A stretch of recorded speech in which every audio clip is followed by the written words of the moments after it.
దేవునికి మహిమ కలుగును గాక. ఈరోజు వాగ్దానం చదువుకుందాం. కీర్తనల గ్రంథము 41వ అధ్యాయము 1వ వచనం. బీదలను కటాక్షించువాడు ధన్యుడు, ఆపత్కాలమందు యెహోవా వారిని తప్పించును. చదవబడినటువంటి ఈ వాక్యం బట్టి దేవునికి మహిమ కలుగును గాక.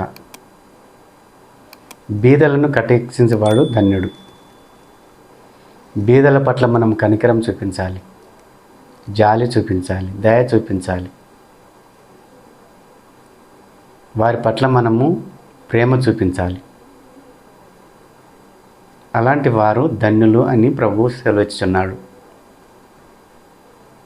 అలాంటి వారిని దేవుడు ఆపత్కాలమందు వారిని తప్పిస్తాను అంటున్నాడు. కాబట్టి మనము బీదల పట్ల అసభ్యంగా ప్రవర్తించకూడదు. వారిని మనము ఎగతాళి చేయకూడదు, హేళన చేయకూడదు, దూషించకూడదు, అవమానపరచకూడదు, నిందించకూడదు. వారి పట్ల మనము జాలి చూపించాలి, దయ చూపించాలి, కరుణ చూపించాలి, కటాక్షం చూపించాలి. కాబట్టి దేవుడు ఏం చెప్తున్నాడంటే, బీదలను కనికరించండి, వారి పట్ల జాలి చూపించండి, ప్రేమ చూపించండి. వారిని ఆదుకోవాలి, ఆదరించాలి, హక్కున చేర్చుకోవాలి. మనము దేవుని యందు భక్తి భయము కలిగి జీవిస్తే మనము బేదలను కనికరించగలం. దేవుని మాటకు లోబడి జీవిస్తే, దేవుని ఆజ్ఞలను గైకొని జీవిస్తే, మనము దేవుని చిత్తము నెరవేర్చినట్లయితే బేదల పట్ల మనము ప్రేమ చూపించగలము, కరుణ చూపించగలము. అలాగే మనము ఏ విధంగా జీవిస్తున్నామో, మన హృదయంలో దేవుడు ఏ విధంగా నివసిస్తున్నాడో అదే ప్రేమను, అదే దేవుణ్ణి మనం ఇతరులకు తెలియజేయగలం. కాబట్టి బేదల పట్ల ఎవరైనా సరే కరుణ చూపించాలి, జాలి చూపించాలి, వారిని ఆదుకోవాలి, వారికి సహాయం చేయాలి. అప్పుడు మనము ధన్యులము అని ప్రభువు సెలవిస్తున్నాడు. కాబట్టి అలాగే సామెతల గ్రంథంలో కూడా దేవుడు స్పష్టంగా చెప్పాడు.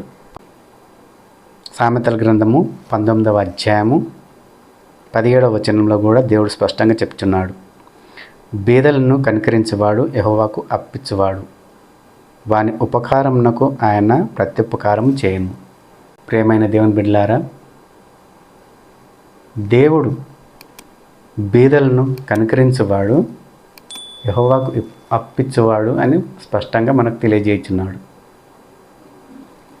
బీదలను మనం కనికరిస్తే, వారిని మన పట్ల మనము వారి పట్ల జాలి చూపిస్తే, దయ చూపిస్తే, కనికరం చూపిస్తే, అలాంటి వారు ప్రేమ చూపిస్తే యెహోవాకు అప్పిచ్చే విధంగా మనం ఉంటామంట అని దేవుని వాక్యం సెలవిస్తున్నది. అలాంటి వారు ఉపకారం చేస్తే దేవుడు వారికి ప్రత్యుపకారం చేస్తాడు. కాబట్టి మనము బేదలను అవమానపరచకూడదు, నిందించకూడదు, హేళనగా మాట్లాడకూడదు, అసభ్యంగా ప్రవర్తించకూడదు. కాబట్టి దైవజనమ గ్రహించండి, బేదల పట్ల మనం కనికరం చూపించాలి, జాలి చూపించాలి, ప్రేమ చూపించాలి. అలాంటి వారు యెహోవాకు అప్పించువారు అని వాక్యం సెలవిస్తున్నది. అలాంటి వారు ఉపకారం చేస్తే వారికి దేవుడు ప్రత్యుపకారం చేస్తాను అని కూడా సామెతల గ్రంథంలో స్పష్టంగా దేవుడు తెలియజేస్తున్నాడు. కాబట్టి బేదల పట్ల మనము ప్రేమ చూపిద్దాం, కనికరం చూపిద్దాం, జాలి దయ చూపిద్దాం. మనమందరం కలిసి మనమందరం దేవుని యందు భయభక్తులు కలిగి జీవిస్తే కానీ, దేవుని ఆజ్ఞలను గైకొంటే కానీ, దేవునికి లోబడి మనం జీవిస్తే కానీ బేదల పట్ల మనం చూపించే ప్రేమకు విలువ అనేది ఉంటుంది. దేవుని పట్ల మనము ప్రేమ, జాలి, దయ, కరుణ, కటాక్షము ఇవన్నీ చూపించగలము. ఎవరైనా ఒకవేళ బీదలను దూషించినట్లయితే వారు ఈ రోజు నుండి బీదలను కనికరించడము, బీదల పట్ల జాలి చూపించడం, పేదవారికి కానీ బీదలకు కానీ సాయం చేయడము ప్రతి ఒక్కరూ నేర్చుకోవాలి. దేవుని వాక్యాన్ని మనం క్రియలో చూపించాలి, దేవుని ప్రేమను క్రియలో చూపించాలి. అట్టివారుగా మనం అందరం ఉండాలని ప్రభువైన యేసుక్రీస్తు నామములో మిమ్మల్ని వేడుకుంటున్నాను. ప్రార్థన చేసుకుందాం.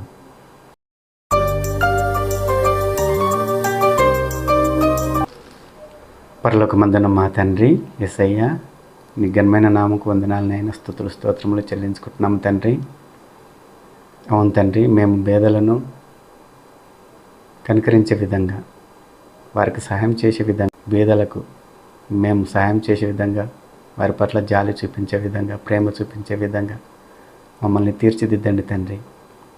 మేము నీ యందు భయభక్తులు కలిగి నీ వాక్యానుసారంగా, నీ చిత్తానుసారంగా, నీ ఆజ్ఞలు, కట్టడాలు, న్యాయవిధులు అనుసరించి జీవిస్తే కానీ మేము ప్రభువా వాక్యానుసారంగా నడవలేము. అట్టి కృపను ప్రభువా మాకందరికి అనుగ్రహించమని వేడుకుంటున్నాం తండ్రి. మంచి హృదయము, మంచి మనసు మాకందరికి అనుగ్రహించండి తండ్రి. ఈ వాగ్దానం వింటున్న ప్రతి ఒక్కరిని ఆయన మీరు పేరు పేరును ఆశీర్వదించి దీవించమని వేడుకుంటున్నాం తండ్రి. ఏ ఒక్కరు బీదల పట్ల అసభ్యంగా ప్రవర్తించకుండా నీ ప్రేమను, జాలి, దయ, కరుణ ప్రభు వారి పట్ల చూపించుటకు సాయం చేయమని వేడుకుంటున్నాం తండ్రి. గొప్ప అద్భుత కార్యాలను ఆయన మీరు ప్రతి ఒక్కరి జీవితంలో, ప్రతి ఒక్కరి జీవితాల్లో చేయమని మమ్మల్ని అందరినీ ఆయన జ్ఞాపకం చేసుకుని మీ బలిష్టమైన హస్తాలు మాపై ఎల్లప్పుడూ ఉంచమని వేడుకుంటూ యేసుక్రీస్తు నామములో మనవులు సమర్పించుకుంటున్నాం తండ్రి. ఆమేన్. ప్రభువైన యేసుక్రీస్తు కృప మీకును మీ కుటుంబములకును తోడై ఉండును గాక.